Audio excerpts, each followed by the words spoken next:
2024-25 অর্থ বছরের বাজেটে মুঠোফোনে কথা বলা ও ইন্টারনেট সেবার উপর সম্পূরক শুল্ক বাড়ানো হয়েছে। বর্তমানে টকটাইম ও ইন্টারনেট সেবার উপর 15% ভ্যাট আরোপ আছে। এটি আরও 5% বাড়িয়ে 20% করা হয়েছে। অর্থাৎ মোবাইলে কথা বললেই গ্রাহককে গুনতে হবে বাড়তি টাকা। বৃহস্পতিবার 2024-25 অর্থ বছরের বাজেট বক্তৃতায় এই কথা জানিয়েছেন অর্থমন্ত্রী আবুল হাসান মাহমুদ আলী। সুখী, সমৃদ্ধ, উন্নত, স্মার্ট বাংলাদেশ বিনির্মাণে অঙ্গীকার প্রতিপাদ্যে নতুন বাজেটের আকার 7,97,000 কোটি টাকা।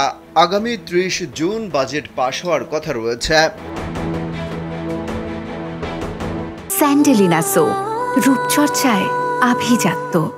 এর আগে 2015-16 অর্থ বছরের বাজেটে মুঠোফোনে কথা বলার উপর প্রথমবারের মতো 3% সম্পূরক শুল্ক আরোপ করা হয়েছিল।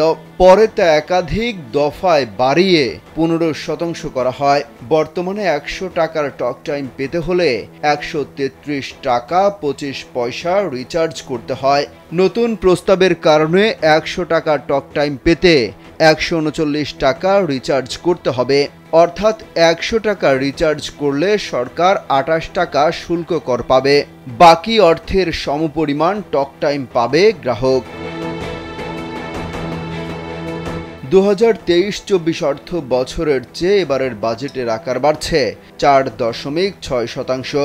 এটি দেশের 53তম আর আওয়ামী লীগের নেতৃত্বাধীন সরকারের 25তম অর্থমন্ত্রী আবুল হাসান মাহমুদ আলীর প্রথম বাজেট। এই অর্থ বছরের ঘাটতি বাজেট ধরা হয়েছে 2,56,000 কোটি টাকা।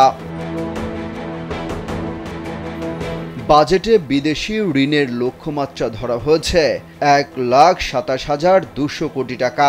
ব্যাংক থেকে ঋণের লক্ষ্যমাত্রা 1,37,500 কোটি টাকা। ঋণের সুদ পরিশোধের ব্যয় ধরা হয়েছে 1,13,500 কোটি টাকা। এছাড়া সঞ্চয়পত্র বিক্রির লক্ষ্যমাত্রা ধরা হয়েছে 15,400 কোটি টাকা। অমিত হাসান রবিন, কালবেলা।